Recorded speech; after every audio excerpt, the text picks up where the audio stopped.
Voice सिरिजको tutorials भिडियोहरूमा हजुरहरूको स्वागत छ। आजको यस भिडियोमा हामीले एउटा नयाँ क्लासरुम जोइन गरेर हाम्रो क्लास सेड्युल, क्लास लिङ्क्सहरू कसरी हेर्ने भनेर सिक्न गइरहेका छौँ। यो पेज एकचोटि रिफ्रेस गरिदिउँ। हजुरहरूको क्लास आइडी जसले पनि 9 डिजिटको रहनेछ।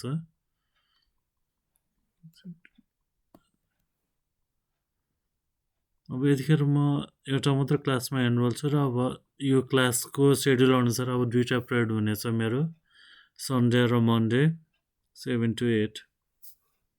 सर योभन्दा अगाडि 6वटा सेसन भइसकेको भनेर हामीसँग रेकर्ड छ। प्लेब्याकहरू हेर्न मैले अगाडिको भिडियोमा पनि सिकाएको छु, यसमा पनि सानो रिभिजन गरिदिइहालौँ। अब रेकर्डिङ हेर्नु छ भने रेकर्डिङ चाहिएको डेटमा जानु, जस्तो आजको रेकर्डिङ हेर्नु पर्यो भने म यसमा जानेछु। आजको क्लासको टपिक र डिटेल्सहरू हामीले यहाँ माथि देख्यौँ र रेकर्डिङ हेर्नको लागि यहाँ तल प्ले बटनमा क्लिक गर्नुहोस्।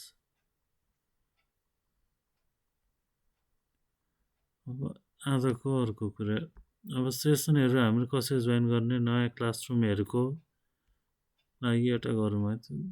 यहाँ अब क्लासरुम आइडी हाल्नुहोस्। क्लासरुम आइडी जहिले पनि हजुरको 9 डिजिटको हुनेछ। इन्भिटेसन कोड हालेपछि मैले क्लासको लागि रिक्वेस्ट सेन्ड गरेको छु। अब मेरो रिक्वेस्ट यतिखेर एप्रुभ भएको छैन, त्यसले गर्दा मेरो यहाँ पेन्डिङमा आइरहेको छ। रिक्वेस्ट यस्तो रहेछ, यो पछि एकचोटि पेज रिफ्रेस गर्नु होला।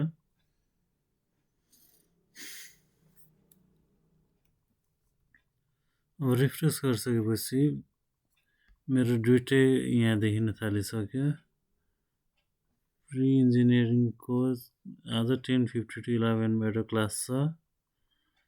त्यसपछि युथिङ क्रेजीको दुईवटा सेसन छ। अब कुनमा के छ भनेर थाहा पाउनु सजिलोको लागि अब जस्तो मलाई इन्जिनियरिङ सेसनको मात्रै हेर्नु छ अहिले, अनि इन्जिनियरिङमा गएँ। अब डेमो क्लास फर ट्युटोरियल्स भनेर छ, लाइभ सेसन हो यो, अपकमिङ। अब यहाँ क्लासको डिटेल्सहरू आयो। क्लास लिङ्क पनि जुन बेला अब क्लास स्टार्ट भइसक्छ त्यो टाइममा लिङ्क यहाँ आउँछ हाम्रो जोइन क्लास भनेर। अब क्लास टाइममा सेसन लाइभ भइसकेपछि लिङ्कको लागि हामी कहीँ जानुपर्ने हुँदैन। यिनीहरू जोइन लाइभ भनेर अप्सन छ, यसमा क्लिक गर्नुहोस्।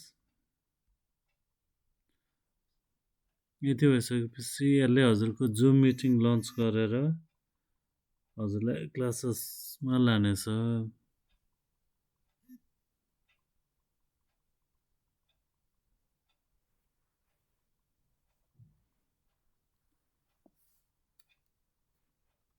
वेटिङ रुमहरू इनेबल हुँदाखेरि म्यानेजमेन्ट टिमले हजुरलाई एक्सेस दिएपछि बल्ल हजुर क्लासरुमभित्र आउने हुनेछ।